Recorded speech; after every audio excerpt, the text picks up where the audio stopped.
Hi, welcome to another edition of Semi-Video Plex.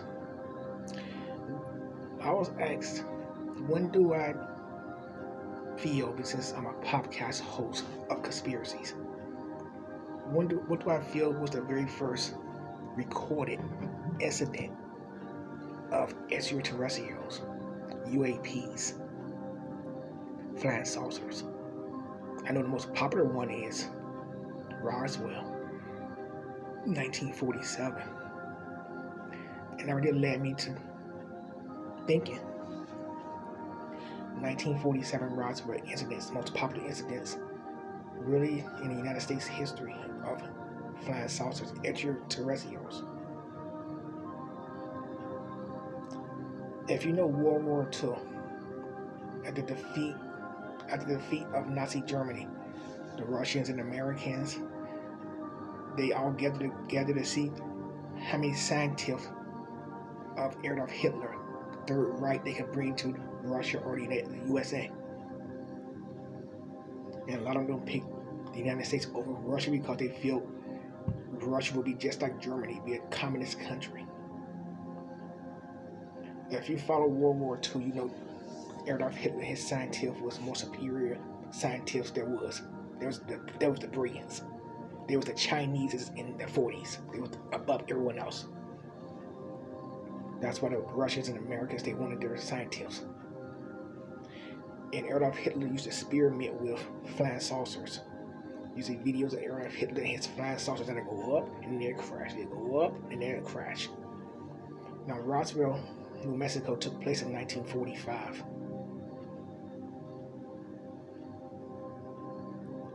And it was a flying saucer that crashed and it had alien bodies in it. Groom Lake, the ranch, Area 51 is not that far from Roswell, New Mexico. It's in Nevada. Just suppose the scientists that the United States brought from Nazi Germany at the end of World War II was already giving the United States their patent, their expertise in flying saucers. And the flying saucer that crashed in Roswell, New Mexico was a Nazi German experiment flying craft that crashed. And those alien bodies was test dummies as we use in our automobiles head-on crashes to see how we will sustain head-on crashes if it occurs in our vehicles. And maybe those alien bodies in those space suits was test dummies on a Nazi aircraft that crashed. And the government was just gathering the pieces of that down spacecraft, the debris, cleaning up their mess, and tried to make everyone swear to secrecy. But if you're an adult, you ask someone to swear to his secrets, it's about that much. People just don't keep their mouth shut, then or now. Or maybe Roswell, New Mexico was actually, really, truly a flying aircraft from another world, another dimension that crashed. And those alien bodies that they found wasn't test dummies. They was some form of alien humanoids. Now they're saying it was two different spacecrafts that crashed. And on the second craft, at least one or two of the aliens were still alive. Or maybe they were Nazis test aircrafts that went down. And it was rushed to Area 51, the debris. And parts of it went to Rice-Patterson Air Force Base here in Ohio, not that far from Dayton, about an hour and a half to 2 hours from where I am at this moment. Just suppose those spacecrafts was from another world, why wouldn't the aliens from the other galaxy, the other world that's more superior than us, send out search and rescues, looking for their pilots, the alien humanoids lost in this world? Now, if aliens do exist, why, when us earthly shoot them down with our military planes, they never retaliate? They never wage war. They never shoot back. Now, if aliens do exist, why do they want us to live in peace? A civilization that can't live together. Why would aliens, humanoids from another world want us to be peaceful, to live together? Why do they care so much about us? Why do they care so much about how we live, what we do? Why? Why they want us to be peaceful people?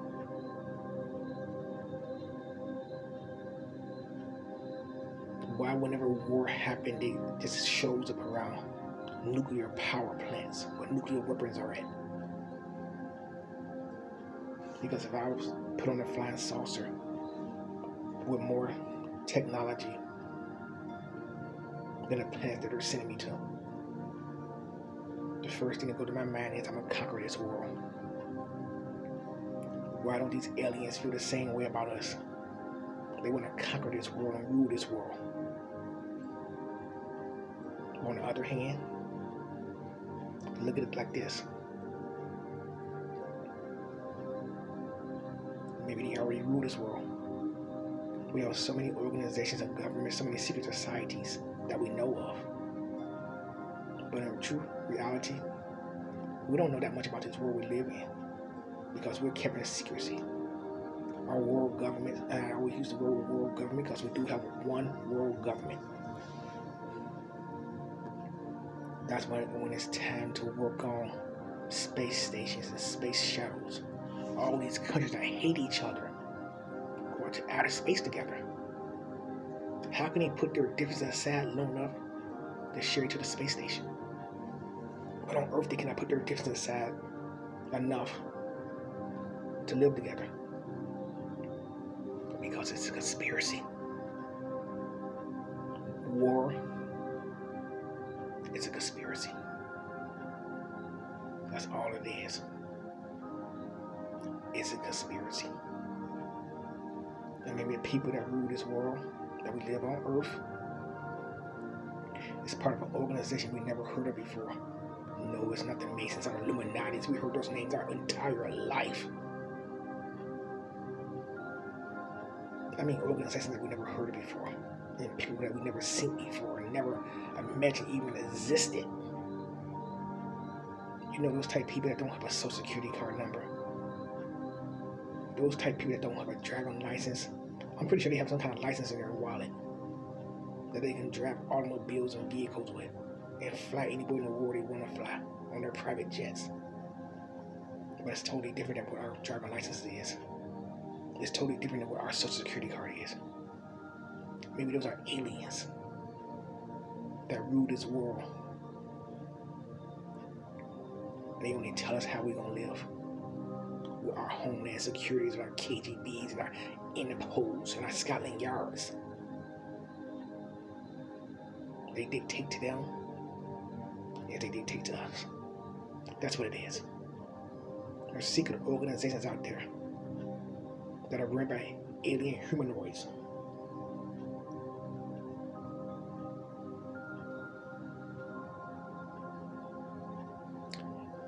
We don't know they exist, but they're here with us right now. We will never bump into them in the store, or never drive past them and stop next to them at a stop sign or a traffic light. Because when they drive the streets, secret government roads we don't know exist. Not the military roads, those secret military roads we don't know exist, that the military usually travel. No, their rules are more advanced than that. In their cities, on their glass cities, gold pavement sidewalks, birds sitting in the parks, those roads, those cities, those governing entities, those government organizations that rule this world, the true rulers of this world, are alien humanoids. That's what it is. And we don't know, because all we know is what they tell us. They tell us aliens don't exist, and we believe it. I had someone tell me months ago, saying, how can you convince people that aliens exist? And I said it in the podcast before, I'll say it again. I can't, no one can. Half the world don't believe God exists. People, they say, well, I don't believe in God. I know you don't believe in God, Sammy. Oh, the God of the Quran, and the God of the Bible, and the God of Jehovah's Witnesses, and God of these other texts, like the Mormons and Latter-day Saints. No, I don't believe in those gods. I don't believe in man-made gods. I don't believe in gods that people wrote down about. I believe in the true God. I believe in the true God that created life, created everything. Not everything that we know, because we don't know as much as we think we do. I believe in God that created everything that it is. Aliens and planets and everything. That's the true God that I believe in.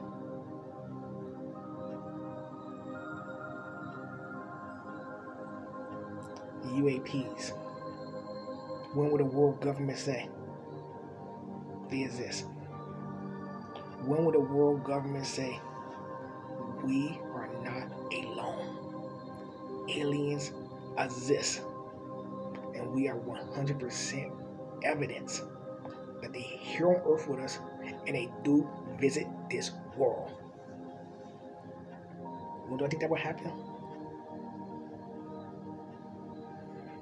Well, not in my lifetime. It will not happen in my lifetime.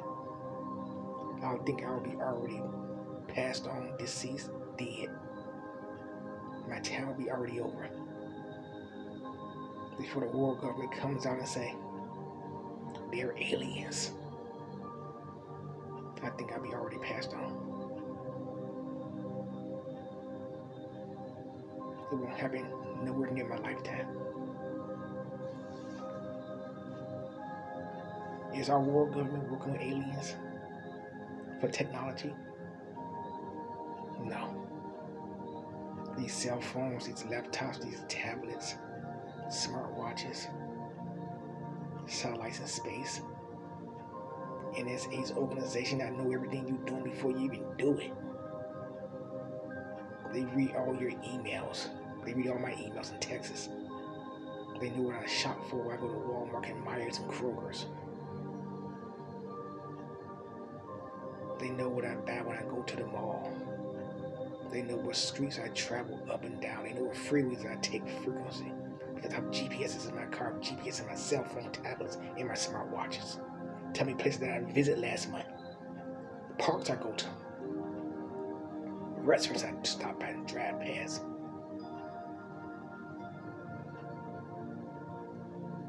That's alien technology. That's alien technology. And they know what we're doing before we do it. And when we step out of bounds, we put our foots in our mouth and say something that we aren't supposed to, we get censored. We get told we did something wrong by technology. Technology can really tell you that you did something wrong that you didn't supposed to do. That's why I always say help support my channel. Because that YouTube censored me, suspended me, told me I did something wrong. please help support Video Plex channel. Because the other name, technology, told me I said words I didn't supposed to say.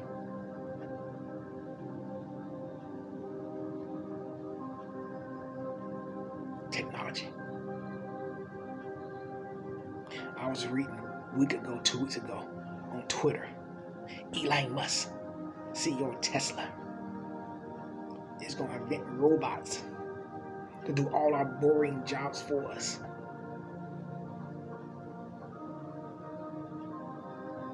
What are we going to do? Watch the robot do our boring jobs? What are we going to do? Because after a while, all jobs are boring. You can sit behind a desk earning $300,000-$400,000 a year.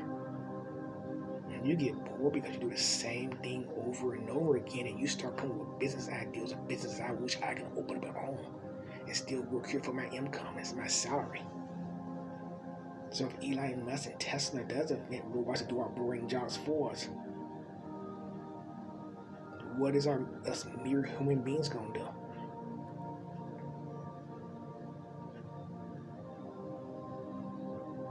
Aliens, flying saucers, UFOs, unidentified submerged objects.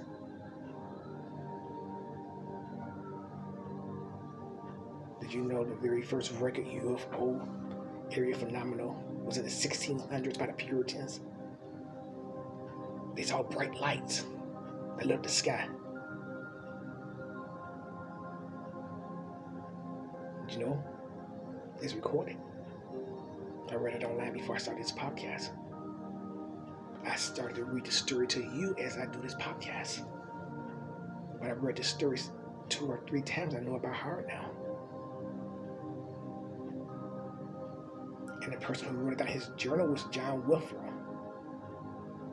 of the 1600 Puritans. He saw them several times. And before he recorded that one that took place in 1644, 5 years before then, in 1639, he witnessed the same incident in Boston, Massachusetts, near the Boston Harbor. And it was alien abduction, but they didn't know what alien abduction was. They didn't know what missing time was in the 1600s. They just know they was in a rowboat in one spot, and when they came through, it was 2 miles down the stream. And people just said then, aliens is nonsense, because back then in the 1600s, the Puritans could not convince people that aliens exist. They said, oh, well, we know the current and the screams of the water, it pushed your small rowboats down. But they said we had lost time. And they could not convince people in the 1600s. We're not alone. There's something out there. We're not alone. Years ago, it was always people that were disturbed, that was crazy, that believed in flying saucers and UFOs. No. They wasn't crazy. Society wanted you to think they was crazy. Because how can you make a person trying to tell you the truth look crazy and seem like a liar?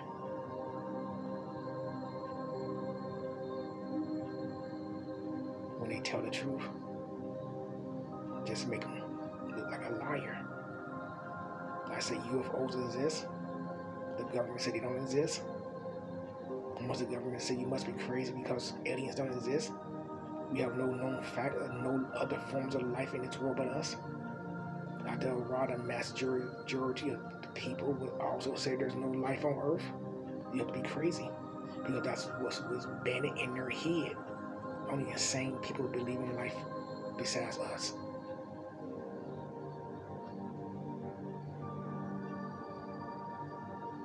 Or maybe there's people that know more than what has been told to us about our existing. Please help me support Lyme Disease, Heart, and the Cancer Foundation. I fight every day been a cancer patient. I was diagnosed with leukemia cancer March the 12th, 2004, East Dearborn, Michigan, Oakwood Hospital, CML. I went in full remission January 2006. But I've also been fighting heart issues and heart problems with irregular heartbeats since I was 19 years old, throughout the 80s and 90s, and the first 21 years in the 2000s. I lived a long time with an irregular heartbeat. It leaves me shortness of breath, very sore and dizzy, and at times passing out.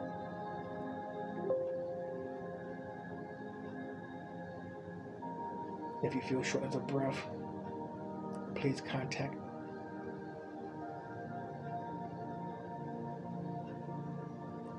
911. If you feel shortness of breath and dizziness that happen over and over again, please visit your primary care physician. If it's an emergency, please go to your local hospital, ER, emergency room. I want to thank you for watching my video. Please like, share, and comment, and subscribe to my channel. Please help support my channel. In my description box, you will see my PayPal link. That's linked to my GPay. You can make donations if you can, but please help keep my channel alive. And you can also follow me on social media, and my email is sammywilliams1161966@gmail. I want to say thank you very much. Look at the skies. Look at the stars. Look at the alignments. You're in the zone. You're in the video Plex zone. Thank you very much, in Virginia, and Papa.